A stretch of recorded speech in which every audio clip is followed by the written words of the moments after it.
सर्वांना जय विजय महाराष्ट्र. नमस्कार.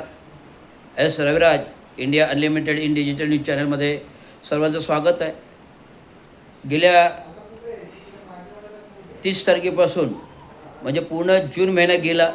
अल निनोमुळे गॅप आला आणि भरपूर उष्णता जूनमध्ये वाढली. 15 मेला महासभेमध्ये लक्षवेधी झाली की अल निनोवर उपाययोजना काय करायची आहे.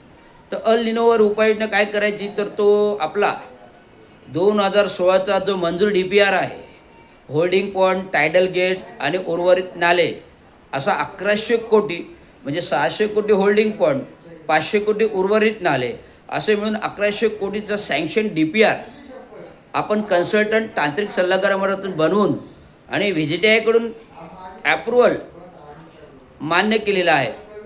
तर असे मान्य केल्यानंतर हे DPRनुसार मला अतिरिक्त आयुक्तांनी म्हणजे त्यावेळेस महासभेच्या दिवशीच तो रिपोर्ट दिला आणि आता 30 तारखेनंतर अचानक पाऊस चालू झाला. अचानक पाऊस चालू झाल्यानंतर पेढ्या मारुती मंदिर, अचानक पाऊस चालू झाल्यानंतर पेढ्या मारुती मंदिरजवळ पूरस्थिती, पाणी साचलं, अख्खं बाजार